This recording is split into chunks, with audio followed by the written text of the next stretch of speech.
Bonsoir et bienvenue à tous et à tous dans notre programme de formation du laboratoire LCS. Et pour la deuxième soirée, je vous propose de reparler de la lentille hybride et tout particulièrement de l'hybride silicone. Nous avions vu la dernière fois quels étaient les principes du webinaire, mais pour les nouveaux participants, je tiens ce soir à vous le rappeler. Et encore une fois, je vous souhaite à tous et toutes la bienvenue et merci de votre fidélité parce que certains d'entre vous ont l'habitude de participer à nos réunions le soir, réunions de formation. Le principe du webinar, en fait, se compose d'un écran central sur lequel je vais vous présenter donc cette formation et d'un tableau de bord présent ici donc sur la gauche. Et sur ce tableau de bord, en fait, vous avez la possibilité tout simplement de lever la main. Et oui, vos micros sont coupés pour respecter la qualité sonore de tous et toutes.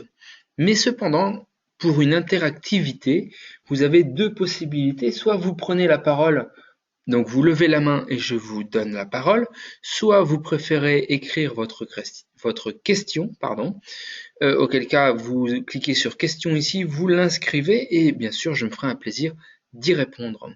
Voilà, encore une fois, bienvenue à tous et à toutes, et donc nous allons démarrer ce soir par quelques rappels en hybride silicone avant même de commencer l'adaptation.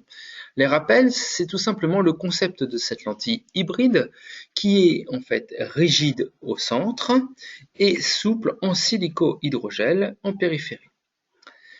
La lentille, il y a maintenant plusieurs profils de lentilles. Le profil standard de la lentille qui a maintenant été lancé il y a 1 an et demi, c'est-à-dire en mai 2014, est un profil avec une zone centrale rigide de 8,5 mm pour un diamètre total standard de 14,90. Et depuis cette année, eh bien, nous avons le plaisir de vous proposer un deuxième profil de lentille qui est en fait un deuxième design, qui est une zone centrale rigide de 10 mm pour un diamètre total toujours de 14,90. Nous le verrons plus tard, un deuxième diamètre de 15,50 est également disponible en diamètre total. Cependant, ces deux diamètres de zone rigide persistent. C'est une lentille donc avec une partie souple appelée jupe en silico-hydrogel de DK 50 et une partie centrale en fluorosilicoacrylate, matériau de lentille rigide, à ODK, puisqu'on est sur des DK de 100, avec la présence d'un filtre UV. L'intérêt de ces lentilles, une zone centrale rigide pour la qualité de vision et une partie souple en périphérie pour une meilleure stabilité de la lentille, une plus grande stabilité de votre adaptation et également un gain de confort. Je vous le disais de suite, la partie rigide fait un diamètre de 8,5 mm, mais maintenant est également disponible en diamètre de zone rigide de 10 mm. Nous verrons dans les règles d'adaptation à quel moment il est préférable d'utiliser l'une ou l'autre. Un matériau en fluorosilicoacrylate décassant une épaisseur au centre fine de 0,14, ce qui nous permet d'obtenir un déca sur eux largement suffisant pour un port quotidien diurne, le port permanent n'étant pas autorisé avec ce type de lentille.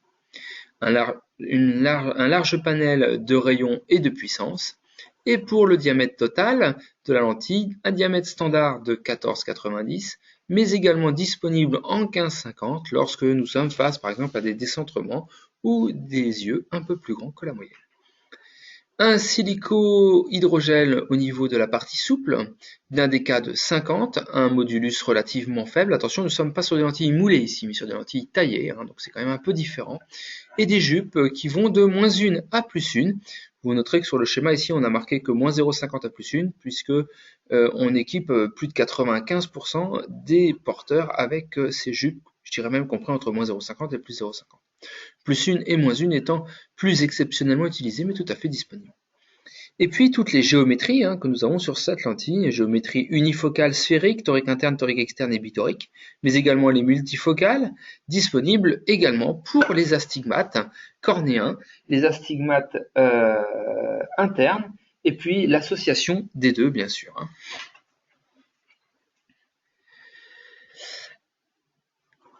À qui sont destinées donc ces lentilles hybrides? Eh bien, ce sont tous les porteurs pour qui nous avons une indication en lentille rigide. Lorsque l'astigmatisme cornéen est faible à modéré, c'est-à-dire inférieur à 4 dioptries, je vous conseille d'utiliser une géométrie parfaitement sphérique. Lorsque vous aurez un interne qui ressort une géométrie torique externe, il y aura une gravure à 6 heures sur la zone rigide. Lorsque vous êtes face à un astigmatisme cornéen fort supérieur à 4 dioptries, je vous conseille donc une torique interne dans ce cas et vous aurez 2 points gravés sur la partie rigide dans l'axe du méridien le plus plat, sur le R0 tout simplement. Et puis lorsque vous avez besoin d'un astigmatisme cornéen fort plus un interne qui ressort, et bien là vous ferez une bitorique qui est l'association des deux paramètres. Au niveau donc de la disponibilité de ces lentilles, ce sont des lentilles qui sont donc à renouvellement trimestriel, en port journalier, le port permanent n'étant pas conseillé et pas autorisé même. Et puis le port occasionnel est possible, ainsi que le port monoculaire, grâce donc à une période d'accoutumance beaucoup plus faible que celle des lentilles rigides. Au niveau de la disponibilité, les lentilles vous seront envoyées à l'essai donc de façon unitaire, une lentille droite et une lentille gauche, comme cela est représenté ici. En fait, les lentilles sont mises dans des petits boîtiers plats, rebouchables, au cas où vous auriez besoin de les retourner, tout simplement. Et puis, lorsque l'adaptation est terminée, eh bien, les lentilles sont vendues par boîte de 2. Ce sont des boîtes pour un même œil, donc une boîte pour l'œil droit, une boîte pour l'œil gauche, ce qui fait en fait tout simplement des boîtes de 6 mois, boîtes de 2 blisters, puisque à ce moment-là, les lentilles ne peuvent pas être retournées, et donc les lentilles sont envoyées sous blister. Le budget moyen est d'environ 50 € par mois pour un équipement binoculaire. Rentrons dans le vif du sujet. Après quelques rappels, je vous propose maintenant tout de suite l'adaptation de ces lentilles. Et là, on fait face à deux cas de figure.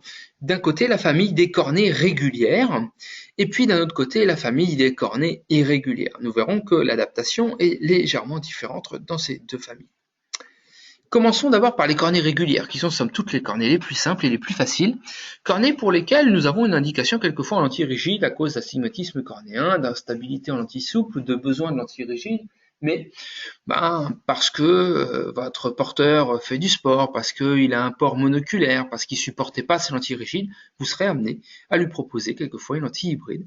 Et dans ces cas-là, je vous conseille toujours de commencer par un diamètre de 14,90. Et c'est là où le nouveau design de diamètre de 10 mm avec des zones optiques plus grandes, une stabilité et un confort également amélioré sur les cornées régulières avec ce diamètre. Et bien donc vous prendrez une hybride silicone en diamètre total de 14,90 mais vous préciserez une diamètre de zone rigide de 10 mm. Et ça c'est important. Une jupe J0, c'est le standard, quelle que soit l'adaptation, vous verrez qu'on commencera toujours par ce type de jupe. La jupe la plus standard, c'est la 0. Et puis le rayon de votre lentille hybride, le rayon de la partie rigide, ce sera R0 égale K, K étant le rayon de la cornée le plus plat. Au niveau de la sphère, tout simplement, vous allez convertir votre puissance en vision loin. Lorsque vous faites une réfraction sphéro-cylindrique en cylindre négatif, vous convertirez cette sphère et vous la ramènerez au sommet cornéen. Je vous propose un petit exemple tout de suite. Une kératométrie de 7,45 160 degrés par 7,26. Nous sommes face à un astigmatisme cornéen de l'ordre de 1 dioptrie 25. Nous avons une réfraction lunette de moins 8,25, moins 1,50 à 160 degrés. Il faut faire attention. Le moins 8,25, moins 1,50, lorsqu'on le convertit au sommet cornéen, ça fait globalement un moins 7,50, moins 1 à 160 degrés. Il faut penser à la conversion. Et donc, du coup, je vous propose de suite donc une hybride silicone. Hybride silicone 10, 10 représentant en fait les 10 mm de la zone rigide. La jupe J0, pour reprendre la règle d'adaptation. Et puis le diamètre standard de 14,90, puisque nous sommes face à une cornée de taille normale et une cornée régulière. Ensuite, vous utilisez un rayon de 7,45, c'est-à-dire le rayon le plus plat de la cornée. Donc R0 égale K, rien de plus que ça. Et puis au niveau de la sphère, vous prenez la sphère VL moins 8,25, ici, que vous allez convertir au sommet cornéen, ce qui fait moins 7,50. Soit vous faites les calculs, soit vous utilisez le logiciel iAdapt qui va vous demander la morphologie cornéenne, est-ce qu'elle est régulière, irrégulière, quelle est la kératométrie, la réfraction, lunette, bien sûr, et puis il fera tous les calculs pour vous, et vous noterez ici qu'il vous propose exactement les mêmes paramètres. Voilà.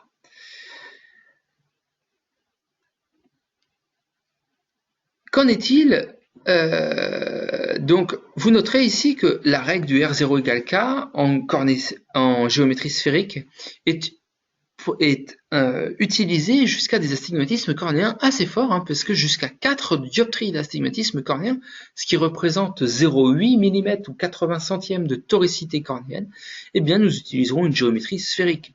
Alors qu'on le sait, en lentille rigide, dès 50 centièmes, c'est-à-dire 0,5 mm de toricité, ce qui représente à peu près 2,50, hein, c'est-à-dire presque moitié moins, eh bien dès 2,50 dioptries, en lentille rigide, on utilise une torique interne. Là, il faut attendre 4 dioptries. Pourquoi? Eh bien, tout simplement parce que la lentille hybride, grâce à sa jupe souple, permet une meilleure stabilité de la lentille. Et il faut aussi savoir que si vous faites une torique interne trop vite, votre lentille en hybride risquerait, elle, d'être instable. Je vous propose maintenant d'étudier ensemble quelle est la prise en charge justement pour ces astigmatismes cornéens plus forts, c'est-à-dire supérieurs à 4 dioptries. Eh bien, vous utiliserez toujours le même diamètre total et le même diamètre de zone rigide, c'est-à-dire 14,90 pour le diamètre total et un diamètre de zone rigide de 10 mm, comme cela est représenté donc sur le croquis, ici sur la droite. Vous prendrez ensuite une jupe J0, c'est le standard, je vous le disais, quelle que soit l'adaptation que vous commencerez toujours par une J0. Et puis là, donc du coup, comme sur toute lentille torique interne, eh bien vous allez avoir deux rayons. Le rayon le plus plat qui sera égal au rayon kératométrique le plus plat. Et puis le rayon le plus cambré de votre lentille torique interne, ce sera le rayon le plus cambré de la cornée, auquel vous rajouterez un coefficient. Alors en général, on rajoute 0,2 hein, pour la plupart des cornées, sauf que quand cette cornée aura un astigmatisme inverse ou oblique, eh bien vous pourrez quelquefois être amené à rajouter que 0,1 mm si cela vous arrange. Et si cela permet une meilleure stabilité surtout. Quant à la sphère, ça ne change pas. Hein. La sphère VL de votre réfraction sphéro-cylindrique en cylindre négatif que vous ramenez au sommet de la cornée. Je vous propose un exemple, comme tout à l'heure, tout de suite. Hein.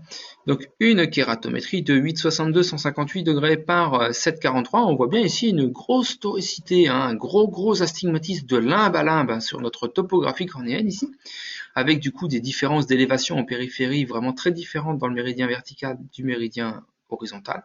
Alors on est presque à la limite de l'oblique ici. Hein. Une réfraction lunette de plus 4 moins 7,25 à 160. Hein. Vous remarquerez que lorsque l'on fait les conversions, eh bien l'astigmatisme ici réfractif, il est purement cornéen. Donc ça vaut le coup de mettre une torique interne. Eh bien je vous propose donc toujours une hybride silicone, mais par contre ici torique interne, hein, TI signifiant torique interne. Le 10 reprenant le diamètre de la zone rigide, hein, et puis une jupe J0, je vous disais c'est le standard en suivant la règle, 14,90 de diamètre total, c'est standard aussi. Et pour les deux rayons, et bien là, regardez, je prends 8,62, c'est le rayon le plus plat, je le transforme en 8,60.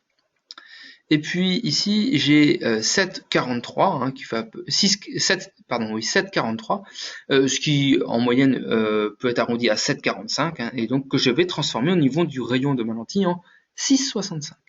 Vous avez une autre alternative, c'est aussi d'utiliser comme tout à l'heure le logiciel pour renseigner le type de morphologie cornéenne, régulière ou irrégulière, la kérato, la réfraction, lunette, cette réfraction, et puis vous cliquez sur calculer, il vous donnera les mêmes paramètres. Et puis la puissance, hein, que vous n'oubliez pas de convertir au sommet cornéen. Et lorsqu'on regarde sur le logiciel iAdapt, il précise un autre paramètre qui n'est pas précisé ici, c'est l'axe de la kératométrie. Effectivement, pour améliorer le procédé de stabilisation de cette lentille torique interne, eh bien, il y a un système de stabilisation uniquement en partie souple, et donc nous avons besoin de connaître l'axe de la kératométrie de votre porteur pour pouvoir fabriquer cette lentille. Donc n'oubliez pas de préciser l'axe de K, c'est-à-dire K étant le rayon du méridien le plus plat. Et lorsque vous observerez cette lentille, eh bien, vous aurez une image fluo. Alors, comme tout à l'heure, hein, je ne l'ai pas précisé, mais la fluo d'une lentille hybride, c'est pas de fluo au centre en fait. C'est de la fluo à la jonction sous la partie rigide, et quelquefois on en a aussi un petit peu sous la partie souple ici. Et nous avons deux points hein, dans le méridien le plus plat ici. Alors vous remarquerez qu'on avait un méridien le plus plat à 158 degrés. Ici on est plutôt aux alentours de 170 degrés. La lentille a tourné d'environ 10 degrés, mais sur une tore interne ça ne pose aucun problème. Hein. Ici la rotation étant induite plutôt par un astigmatisme périphérique qui avait un axe plutôt à l'horizontale. Voilà. Je vous propose maintenant de continuer, mais par la deuxième famille de cornées qui sont les cornées irrégulières et principalement les kératocones. Nous allons diviser ces kératocones en deux sous-catégories, les peu évolués et les kératocones plus évolués. Tout simplement, eh bien, vous verrez que la prise en charge est différente selon le stade plus ou moins avancé de votre kératocone. Alors, comment savoir quelle est l'incidence, l'impact et également, je vais dire, la prise en charge du kératocone et le classer comme peu évolué ou très ou évolué, tout simplement. Eh bien, c'est très simple. Si vous arrivez à faire une réfraction lunette sur un kératocone et que votre acuité visuelle vous procure au moins 5/10 d'acuité visuelle, vous pouvez considérer que l'impact de votre kératocone est somme toute assez minime, en tout cas que les déformations induites ne sont pas extrêmement préjudiciables, et donc à ce moment-là, vous pourrez utiliser cette règle. Cette règle, en fait, si vous remarquez bien, c'est exactement la même règle que celle que je vous ai donnée tout à l'heure pour une cornée régulière présentant un astigmatisme inférieur à 4 dioptries. Il faut cependant être très vigilant et bien avoir conscience que lorsque nous travaillons sur des cornées irrégulières, quelle que soit la valeur de l'astigmatisme, bien souvent d'ailleurs elle est très forte, eh bien nous n'utiliserons jamais de lentilles toriques internes pour ces cornées irrégulières. Toujours des géométries de révolution plutôt de type sphérique, enfin même si les lentilles sont complètement asphériques en fait, finalement. Donc un diamètre total de 14,90, un diamètre de zone rigide de 10. Vous remarquez que c'est la même règle que pour les lentilles, que pour les cornées régulières. Une jupe J0 et le rayon égal au rayon de la cornée le plus plat. Donc R0 égale K. Et puis la puissance VL que vous ramenez au sommet cornéen. Ici, c'est tout à fait envisageable de parler de la sphère de la réfraction lunette VL, puisque vous avez des acuités qui font appel à des moyennes et hautes fréquences, donc qui vous permettent tout simplement d'avoir une définition, une qualité de réfraction lunette, somme toute, assez satisfaisante. Et donc, nous pouvons réutiliser cette sphère pour calculer directement la lentille. Ce qui ne sera pas le cas juste après, dans l'exemple d'après. Alors, voici cet exemple. Vous êtes ici face à un kératocone assez débutant. Il n'est pas très évolué, pas très étendu, pas très pointu et peu impactant sur l'acuité visuelle, même si on remarque qu'on a quand même un astigmatisme cornéen assez fort avec 3,50 de cylindre à 180 degrés à peu près. Eh bien, je vous propose ici de tout simplement calculer les paramètres de cette lentille. Pour calculer les paramètres, eh bien, on reprend une jupe 0, un diamètre total de 14,90, ça sera une zone rigide de 10 mm, il faudra penser à le dire, et que même si l'astigmatisme est fort, nous prendrons une géométrie de lentille sphérique, pas de torique interne ici. Le rayon, eh bien, ce sera le rayon le plus plat, c'est 7,60, et la puissance de la sphère ramenée au sommet de la cornée, moins 6, ça fait moins 5,50. Vous avez une autre possibilité ici, c'est d'utiliser le logiciel iAdapt. Vous renseignez le type de morphologie, elle est irrégulière, vous renseignez la kératométrie, l'excentricité, la réfraction, le diamètre cornéen, etc. Et vous cliquez sur calculer et le logiciel vous donnera ces mêmes paramètres. Pour débuter, cela peut être très pratique. N'hésitez pas, il est librement téléchargeable bien sûr sur notre site web. Et puis au niveau de la fluo, eh bien vous remarquez sur cette topographie qu'il n'y a finalement assez peu d'élévation et les épaisseurs de clearance n'excéderont pas 30, 35, au pire 40 micromètres. Et donc au-dessus de l'apex du cône, surtout, on ne voit pas de zone très très bleue. Ce qui se traduit en lentille hybride par l'absence ici, eh bien tout simplement, d'un lac de fluo. Et si tout simplement sur cette lentille c'était une cornée régulière, eh bien vous auriez exactement la même image fluo, tout simplement. Il faut noter, et ça c'est important, que vous obtiendrez un arc de fluo, c'est-à-dire de la fluo sous le dégagement de la zone rigide, c'est-à-dire au niveau de la jonction, vous aurez une bande de fluo qui devra être de l'ordre de 1 à 2 mm. Voilà. Alors maintenant, eh bien, je vous propose d'évaluer et de prendre en charge un kératocone qui va être plus évolué. Plus évolué, ça veut dire que la réfraction elle est difficile. Vous plafonnez sur des acuités de 3, 4 dixièmes, voire même des fois beaucoup moins. Et donc là, la réfraction est tellement difficile que de toute façon, on ne peut pas déterminer de puissance lunette. Donc, on va vous demander au préalable de poser une lentille rigide. D'utiliser la règle du fabricant que vous avez dans vos boîtes d'essai. Il faut cependant utiliser des boîtes d'essai de diamètre plutôt pas trop grand. Quand je dis pas trop grand, c'est-à-dire des diamètres qui n'excèdent pas 9,5 mm en zone rigide. Et vous ferez une conversion assez facile, puisque ayant un diamètre plus petit ici, puisqu'on va utiliser le diamètre de zone rigide de 8,5 mm, eh bien on est peu impacté par les périphéries de lentilles rigides présentant des diamètres un peu plus grands. C'est vraiment plus la zone centrale ici qui nous intéresse. Donc vous posez d'abord au préalable une lentille rigide, vous déterminez un rayon de lentille, et avec cette lentille, eh bien, vous allez pouvoir réaliser une réfraction complémentaire sur cette lentille.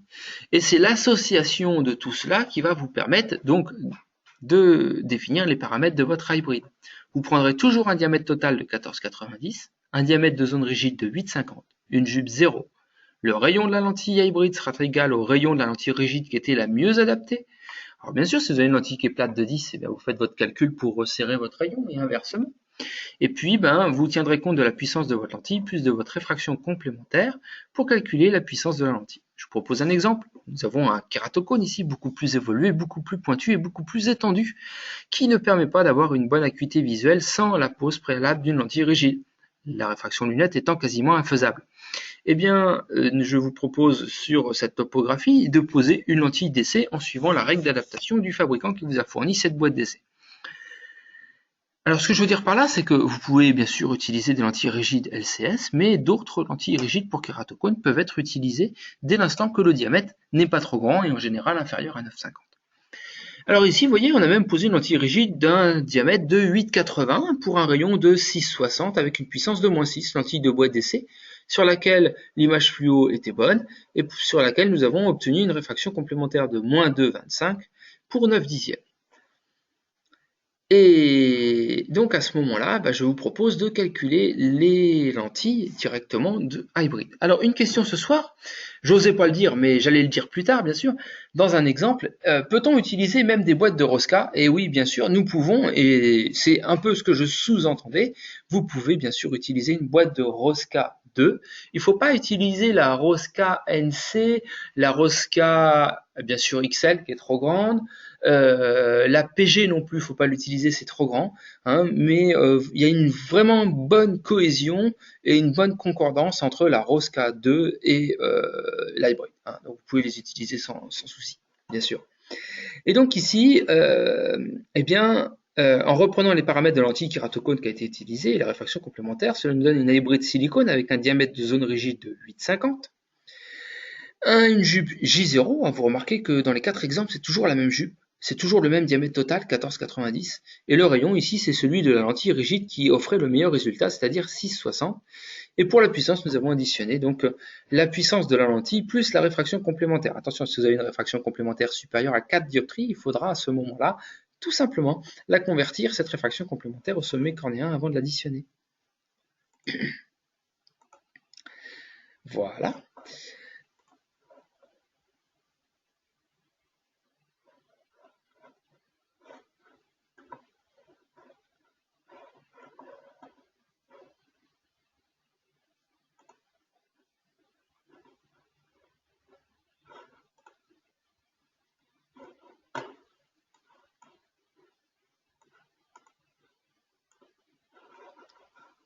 Et donc, vous remarquez une vraie différence ici à la fluo, c'est que lorsque vous observez la topo, déjà, vous remarquez qu'il y a une zone très très bleue au-dessus de l'apex du kératocone.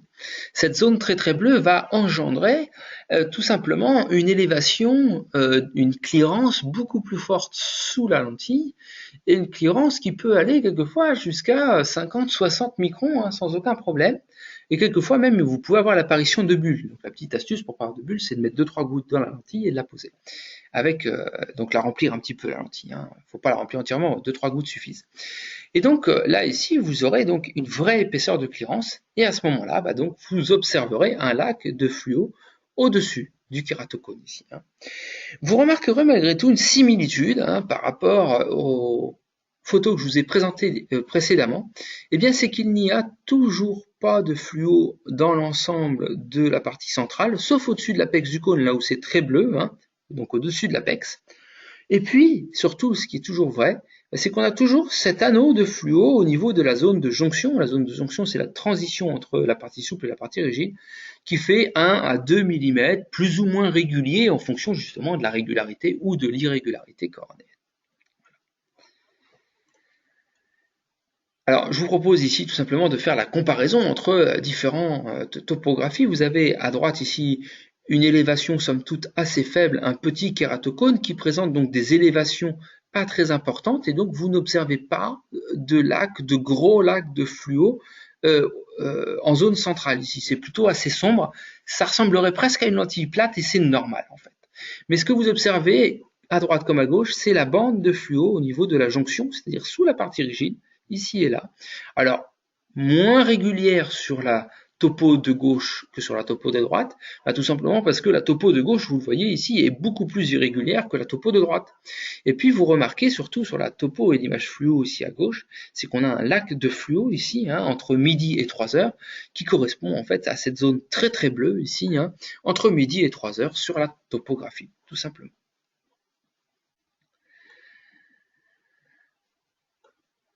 Alors, une question très intéressante, est-ce que ça veut dire qu'on a un appui ou qu'on est en contact ou pas du tout?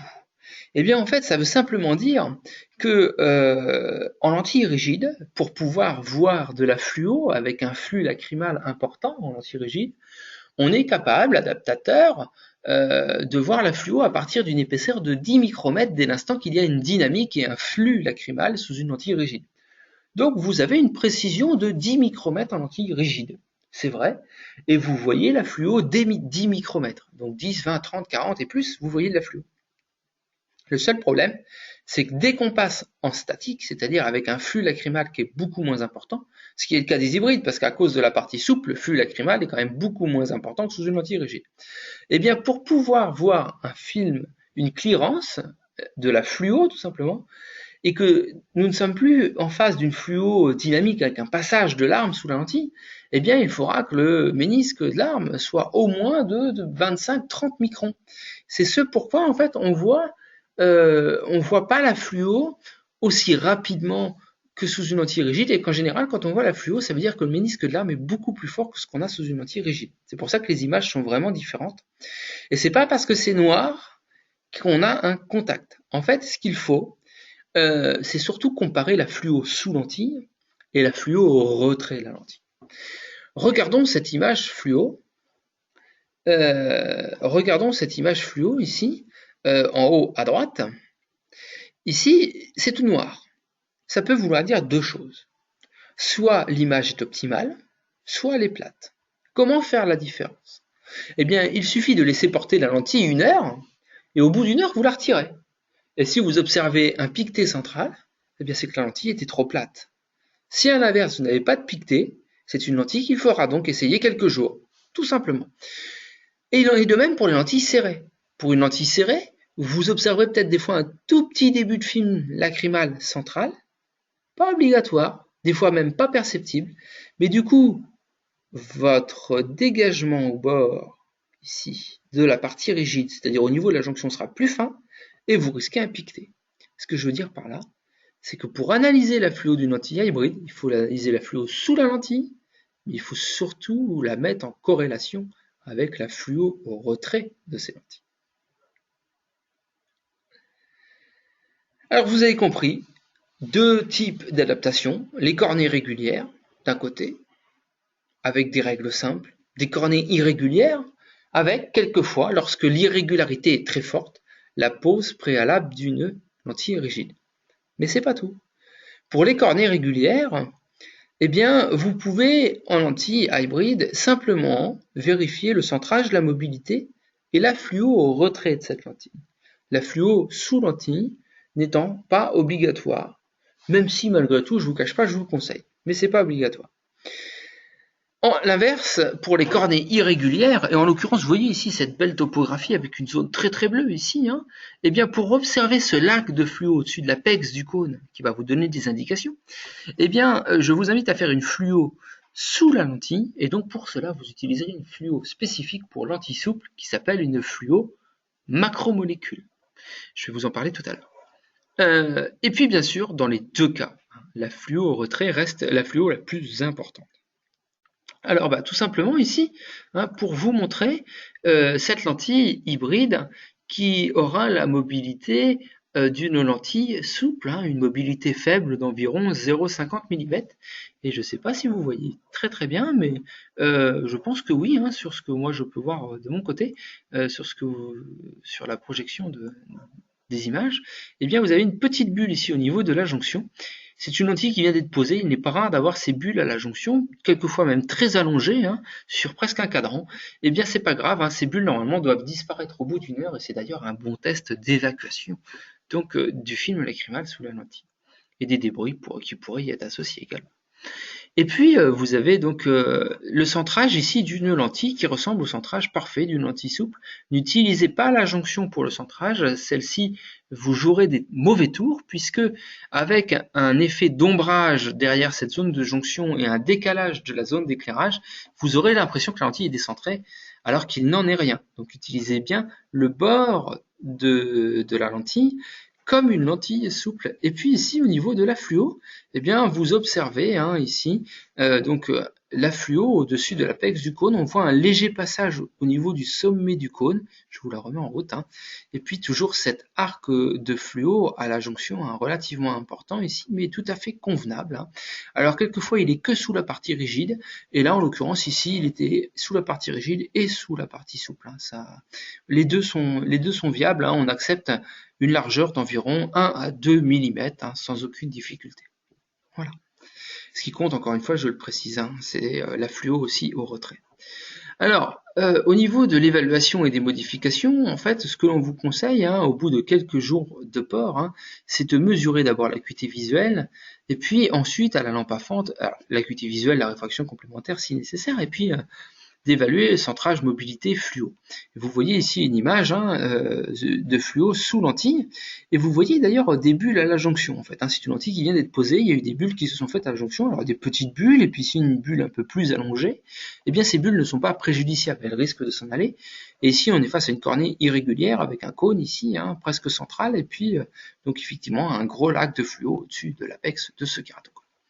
Et puis surtout, je le précisais tout à l'heure, vérifier l'intégrité de la cornée au retrait. Alors, j'ai pas d'image à vous proposer ce soir, mais il n'est pas rare, au retrait de cette lentille, que vous observiez un arc de fluo qui, lorsque vous retirez la lentille, c'est comme si la lentille était toujours là. Et l'arc de fluo, en fait, il va être au niveau de la zone de jonction de cette lentille. En fait, ce sont les mucines qui sont aspirées sous le dégagement de la partie rigide, les mucines qui sont quand même avides de fluo, elles retiennent la fluo, ces mucines. Et donc, en fait, il y a un peu un effet de pression négative, aspiration des mucines sous le dégagement de la lentille rigide, juste au niveau de la zone de jonction. Et voir cet anneau de fluo au retrait de lentille n'est pas anormal, c'est même normal, c'est même très fréquent. Des fois on le voit, des fois on ne le voit pas. Par contre, ce que l'on ne doit jamais voir, c'est des piquetés au niveau de cette zone de jonction. Jamais. Voilà. Alors, quelle modification peut-on proposer? Eh bien, vous allez adapter cette lentille comme une souple et comme une rigide, puisque on l'a vu, on a parlé de fluo, comme une lentille rigide, on en a beaucoup parlé. Et donc ça, effectivement, bon, même si c'est un petit peu différent, mais globalement, on parle toujours de fluo macromolécule, pour fluo spécifique pour lentille hybride ou lentille souple. En revanche, comment va-t-on jouer et travailler sur la jupe? Eh bien, la jupe, ça va se travailler comme une lentille souple ici, c'est-à-dire que quand vous avez une lentille qui n'est pas assez mobile, qui est trop serrée, vous allez augmenter la jupe, vous allez l'ouvrir, vous allez comme augmenter le rayon de la jupe pour tout simplement l'aplatir. Et donc, vous prendrez une jupe J plus 0,5, plus pour plus plat, tout simplement. Et puis, quand vous avez une lentille qui bouge de trop ou qui est décentrée, c'est l'inverse. Ça veut dire que votre jupe était trop plate et donc vous allez vouloir la resserrer, vous allez diminuer la jupe en faisant une jupe J-0,5, comme si on prenait un rayon moins important, plus cambré de la jupe pour que celle-ci se resserre, comme une lentille souple, tout simplement. Alors, il n'y a pas d'indice sur la jupe, il est standard à 0 ici, peut être modifié, plus 0,5, plus 1, et dans l'autre sens, resserré, moins 0,5, moins 1. On va toujours par pas de 0,5, on passe jamais de 0 à 1, c'est beaucoup trop fort. Donc toujours des pas de 0,5.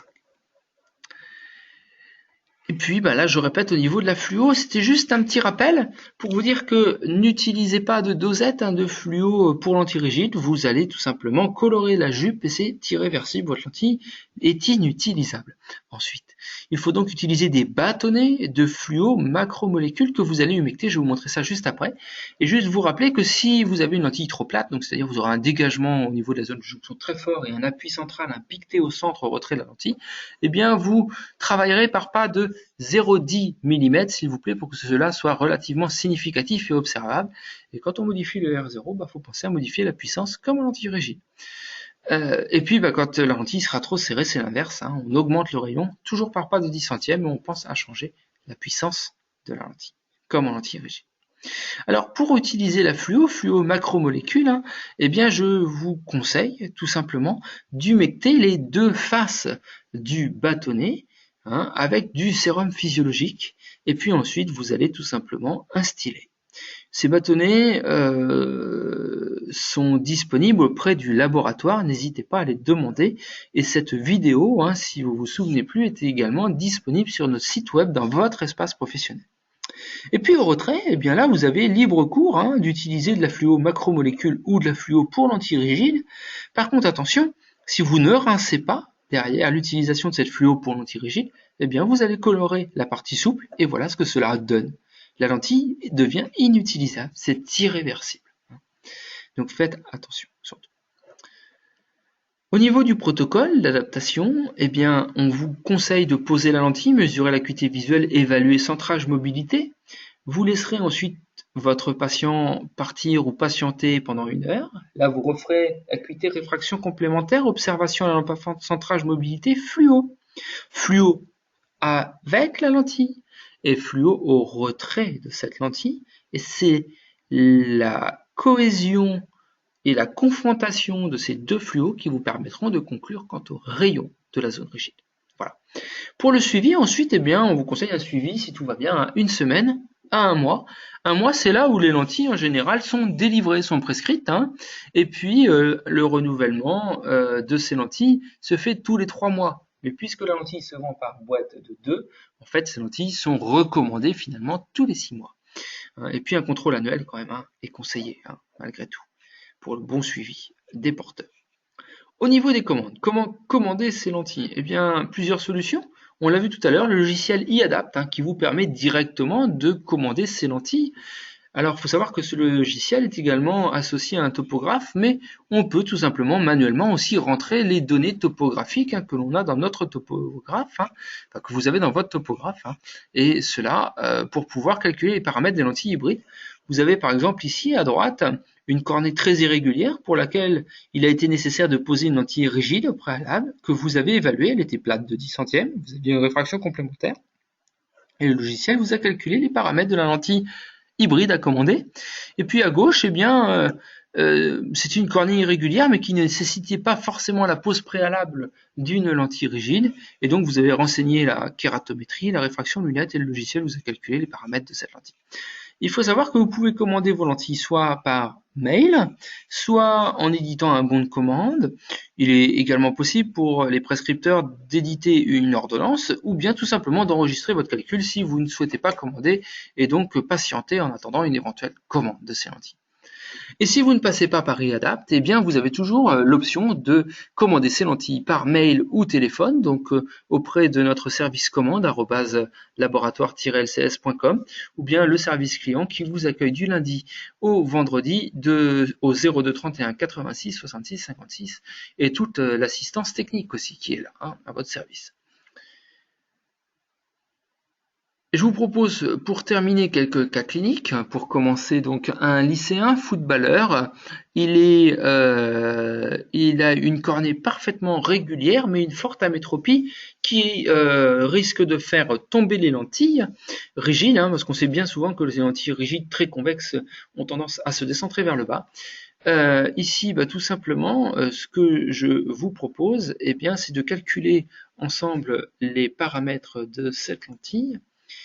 Et voilà, je vais vous proposer tout simplement de me dire quels sont les paramètres de la lentille que vous souhaiteriez tout simplement commander pour cette lentille.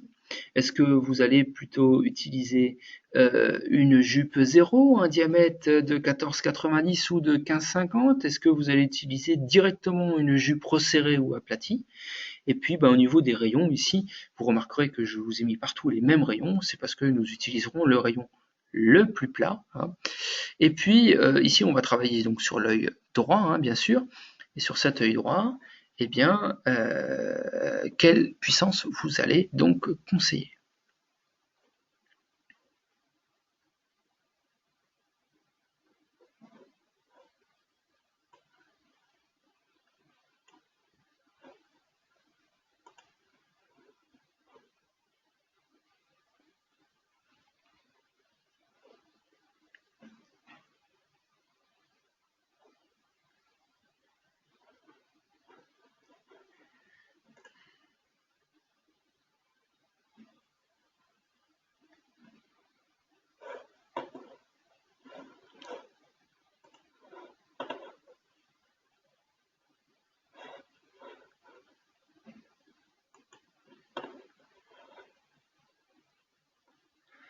Alors, dans les réponses, hein, on a plusieurs réponses ici. On a eu comme réponse une J0 1490 820 plus 9 et une J0 1490 820 plus 10. Eh bien, tout simplement, ici, hein, la réponse que je vous conseille, ce serait plutôt J0 1490 820 plus 10. Et oui, donc vous avez les bons paramètres, il faut juste ne pas oublier de convertir le plus 9 au sommet cornéen. Plus 9 en lunettes, quand on ramène au sommet cornéen, oui j'ai oublié de vous dire, c'était un petit peu de ma faute, les réfractions que je vous donne ici sont des réfractions lunettes, pardon. Et donc dans ce cas, il fallait convertir au sommet cornéen. Voilà. Hein. En tout cas, merci à vous. Hein. Globalement, la majorité d'entre vous avaient répondu plus 10. Et donc, vous remarquerez que malgré la forte toricité cornéenne ici, eh bien, l'anti-rigide, j'aurais fait une tor interne. Mais là, ici, en lentille hybride, je ne fais pas de tor interne, je fais une lentille sphérique. Vous remarquerez ici que la lentille, elle est bien centrée, que lors du clignement, elle est mobile comme une lentille souple. Hein. Elle est beaucoup moins mobile qu'une lentille rigide. Hein. Et vous remarquerez ici, effectivement, qu'il n'y a pas de fluo au centre, qu'il y a un petit peu de fluo dans l'axe horizontal et qu'il y a beaucoup plus de fluo dans l'axe vertical. L'axe vertical, c'est le plus cambré, c'est normal, mais la lentille, vous le remarquerez là-haut, elle est restée parfaitement stable parce que maintenue grâce à la partie souple. C'est ce qui va en faire une lentille plus confortable que ce qu'elle ne serait en lentille rigide. Voilà.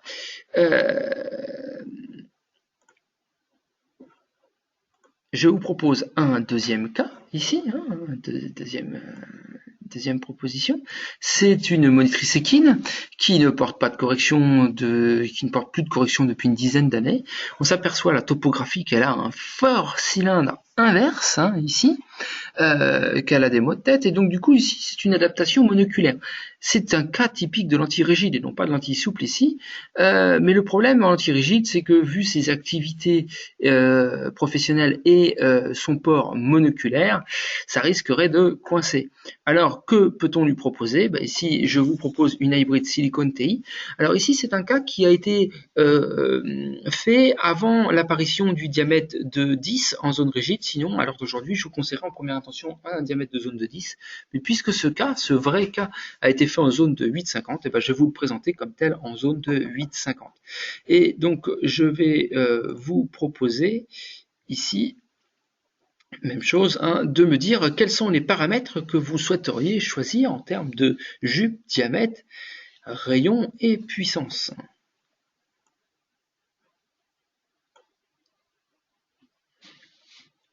Alors, est-ce que vous allez prendre une jupe 0? Est-ce que vous allez resserrer, aplatir la jupe? Quel diamètre de première intention vous allez prendre? 14,90, 15,50? Alors, au niveau des rayons, hein,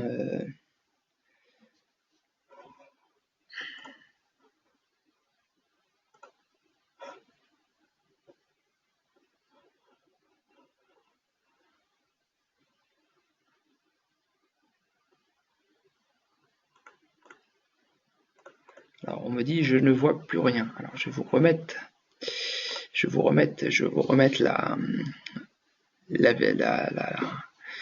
la diapo. Hein. Il s'agit ici tout simplement donc d'une réfraction œil gauche de plus 5 moins 6,75 à 75 degrés pour une kératométrie donc de 8,62 à 76 degrés par 7,43. Voilà. Alors, je vais relancer ici. Voilà. Alors, d'après vous, quels paramètres allez-vous choisir ?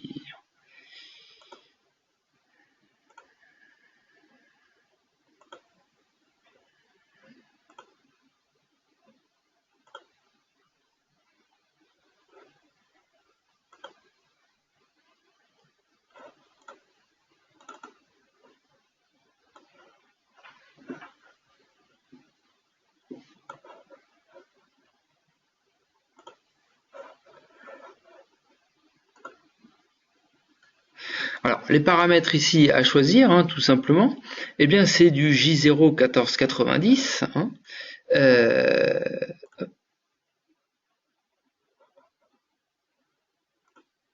C'est du J0 1490 en rayon 8,60 par 7,50 et attention à la puissance VL qu'il fallait convertir au sommet carnéen, donc plus 5,50. Donc vous voyez que c'est relativement standard. Et tout à l'heure, je vous précisais, il est très important de bien noter l'axe du méridien le plus plat. Alors tout simplement, vous avez essayé cette lentille et là vous n'avez vraiment pas de chance. Vous êtes face à un décentrement excessif vers le haut, la lentille est attrapée, la mobilité est beaucoup trop forte et du coup la vision n'est pas bonne.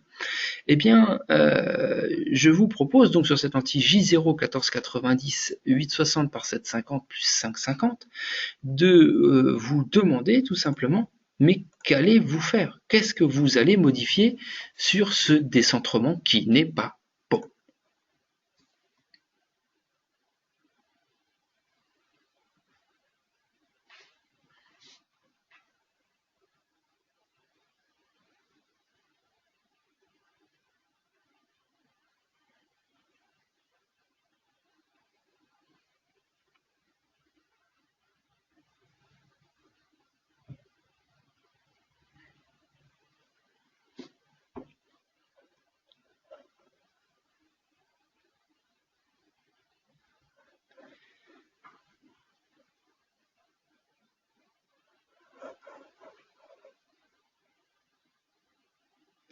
Alors, les réponses sont assez mitigées, j'ai tendance à dire moitié-moitié, certains le rayon, d'autres la jupe, et pour terminer, pourquoi pas les deux, la jupe et le rayon. Eh bien, tout simplement, ici, je dirais, il ne faut pas modifier que le rayon. Ça, c'est sûr, ça ne va pas suffire. On peut modifier que la jupe. Ça, c'est une bonne réponse. Mais la meilleure réponse dans ce cas était de modifier la jupe et le rayon. Voilà. Donc, ce que je vous propose ici, c'est une modification de jupe J-0,5 et on resserre le rayon. Attention, en resserrant le rayon, j'ai modifié également la puissance de ma lentille. Vous noterez ici que les gravures sont bien dans l'axe de la kérato. On était à 76 degrés, donc ça me paraît plutôt pas mal du tout. Et puis, nous avons ici donc la lentille qui paraît parfaitement centrée au regard de ce que l'on avait précédemment. Voilà. Donc voilà comment on peut recentrer une lentille qui tout simplement était trop plate en rayon et en jupe. Alors, qu'est-ce qui serait passé si vous n'aviez resserré que le rayon? La lentille elle serait restée attrapée là-haut, le resserrage n'aurait pas été suffisant pour la recentrer. Que se serait-il passé si vous n'aviez resserré que la jupe? Je pense que la lentille se serait bien recentrée et que vous auriez obtenu quasiment le même résultat. Alors tout à l'heure on me posait la question sur la Rosca, est-ce qu'on peut utiliser une Rosca? Bah oui, tout simplement, on l'a fait ici pour vous. C'est quelqu'un qui est porteur d'une Rosca, mais de par ses activités professionnelles, il a un inconfort, une instabilité au quotidien. Et vous remarquez sur cette vidéo que la Rosca était même plutôt pas mal adaptée. Donc du coup, je vais vous demander qu'est-ce que vous allez lui conseiller comme lentille, comme paramètre de lentille hybride. Il portait une Rosca de diamètre 8,40 de rayon 6,30 en puissance moins 9,25. Eh bien, qu'est-ce que vous lui conseillez comme lentille hybride? Voilà ma question ce soir. Une J0, une J-0,5, une J plus 0,5. Il avait une lentille de rayon 6,30 puissance moins 9,25. D'accord. Est-ce que vous allez lui conseiller un diamètre de 15,50, un diamètre de 14,90?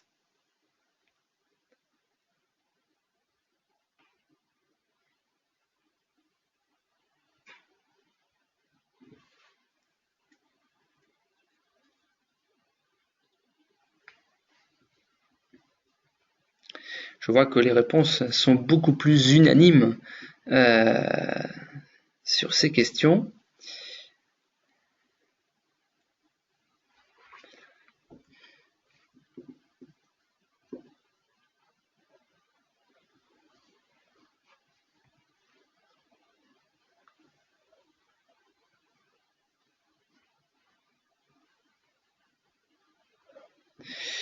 Je crois que tout le monde a voté maintenant. Effectivement, hein, sur ce sondage, sur cette interrogation, vous avez tous eu la même réponse. Eh bien oui, c'est une hybride silicone en jupe 0, diamètre 14,90, en rayon 6,30 en puissance moins 9,25. Nous avons fait une copie conforme des paramètres de la lentille rigide qui convenaient bien. Et vous remarquez ici, hein, au-dessus de l'apex du cône, hein, la partie bleue ici, le petit lac de fluo. Hein, et donc cette image, hein, avec le petit lac de fluo central et puis la zone de jonction ici, hein, que l'on retrouve. Hein, au niveau de la partie, la zone de transition entre la partie souple et rigide. Alors, ce dernier cas ici, qui n'est plus un kératocone mais une pellucide, hein, puisqu'on voit bien la pince de crabe ici, hein, eh bien, c'est quelqu'un qui avait fait un essai anti-rigide, mais elle ne supportait pas. L'essai qu'on avait fait, en l'occurrence anti-rigide, c'est sur une petite lentille de petit diamètre. Et donc les paramètres étaient les suivants, 7,70 et 7,80. La lentille gauche était plate de 10 centièmes pour moins 2,50 à droite et moins 1,25 à gauche. Voilà, je vais vous poser une question sur l'œil gauche ici. Hein, l'œil gauche, la lentille posée, c'était 8,50, 7,80, moins 1,25. Attention, la lentille était plate de 10 centièmes. Eh bien, quel paramètre allez-vous choisir sur cette lentille de 7,80 moins 1,25 qui était plate de 10? Voilà.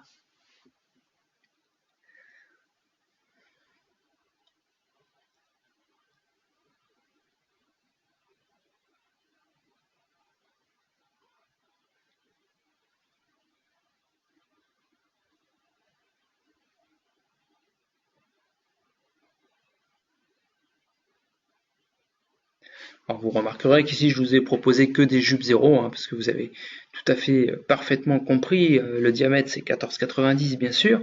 La question se pose, c'est sur le rayon. Hein. Quel rayon choisir? On avait 7,80, la lentille était plate de 10 centièmes, pour une puissance de moins 1,25, le 7,80.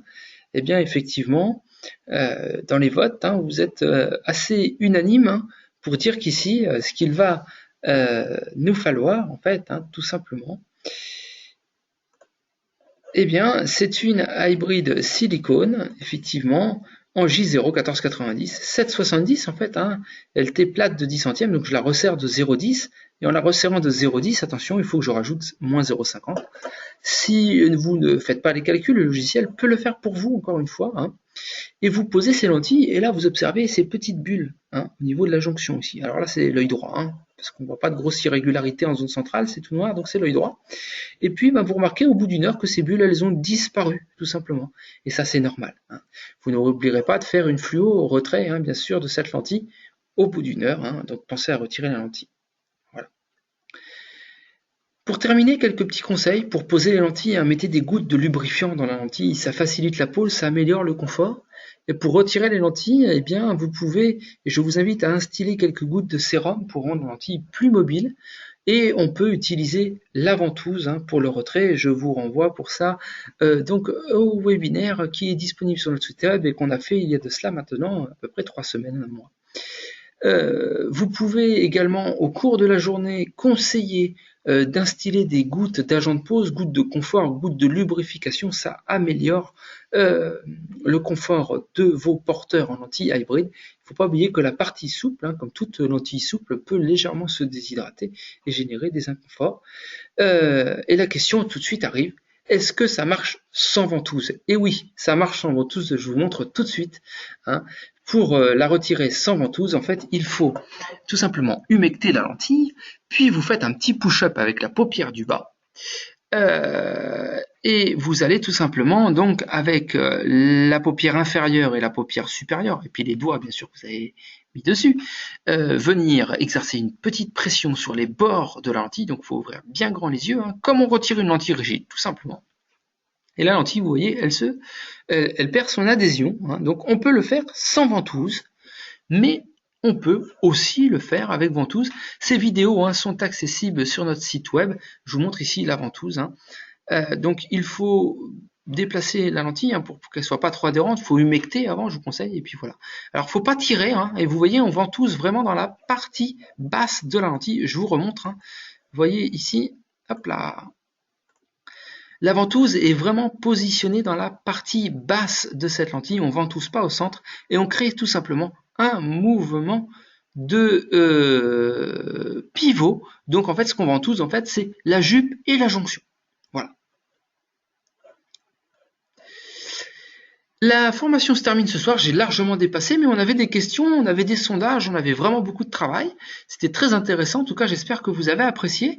Les prochains rendez-vous, c'est se perfectionner en lentille hybride. On n'a pas encore tout vu, il y a des paramètres sur mesure, complémentaires, qui peuvent être intéressants dans certains cas, dans certaines complications. Alors c'est des cas plus spécifiques, mais c'est intéressant. Et puis il y a aussi la hybride et la presbytie, pour l'hybride silicone multifocal qui est sorti en mai 2015, donc c'est une lentille toute récente. Voilà, vous pouvez toujours vous inscrire sur notre site web, sur votre espace professionnel webinar. Cette formation sera également enregistrée et disponible sous une quinzaine de jours sur notre site web, en consultation et en téléchargement. Et puis j'espère avoir le plaisir de vous revoir prochainement. Et si vous avez des questions, je reste à votre entière disposition. Pour terminer, on peut vous éditer, si vous en avez le besoin, une attestation de présence. N'hésitez pas donc à cette formation web, bien sûr, c'est une formation. Eh bien, on peut vous faire une attestation. Il suffit pour cela de la demander. Il faut tout simplement faire la demande auprès de e-learning@laboratoirelcs.com. C'est le contact que vous avez pour les webinaires. Voilà, je vous souhaite à tous et à toutes une bonne soirée et je vous dis à très bientôt